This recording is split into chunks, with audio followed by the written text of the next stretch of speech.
रत्नागिरी तालुक्यातील आंजणारी गावात मंगळवारी पहाटेपासून सुरू झालेल्या मुसळधार पावसाने संपूर्ण परिसराला हादरवून सोडले आहे।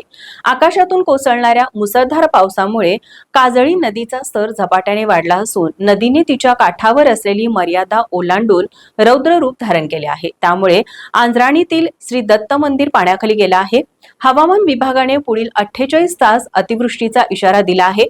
यामुळे काजळी नदीचा पूर आणखी वाढण्याची शक्यता आहे। आंजणारी गावात मंगळवारी पहाटेपासून सुरू झालेल्या मुसळधार पावसाने संपूर्ण परिसराला हादरवून सोडले आहे। आकाशातून कोसळणाऱ्या मुसळधार पावसामुळे आजळी नदीचा स्तर झपाट्याने वाढला असून नदीने तिच्या काठावर असलेली मर्यादा ओलांडून रौद्र रूप धारण केले आहे। या भीषण पावसामुळे गावातील श्रद्धास्थान असलेले श्री दत्त मंदिर पूर्णतः पाण्याखाली गेले आहे। मंदिराच्या गाभाऱ्यातून ते संपूर्ण प्रांगण, सभामंडप, पायऱ्या आणि मुख्य रस्त्यापर्यंत सर्वत्र पाणी पसरले आहे। दरम्यान शेकडो वर्षाची परंपरा लाभलेले श्री दत्त मंदिर गावकऱ्यांचे श्रद्धास्थान आहे।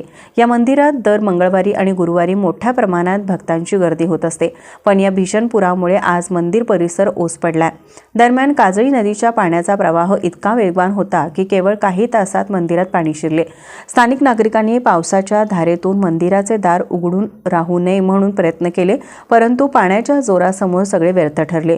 गावात वीज पुरवठा खंडित झाला आहे। अनेक घरांना आणि दुकानांना पाणी लागले असून काही कुटुंबांनी रात्रीच उंची भागाकडे स्थलांतर केले। हवामान विभागाने पुढील 48 तास अतिवृष्टीचा इशारा दिला आहे। यामुळे काजळी नदीचा पूर आणखी वाढण्याची शक्यता आहे। प्रशासनाने तात्काळ मदत पोहोचवावी अशा मागण्या स्थानिक पातळीवरून होऊ लागल्या आहेत।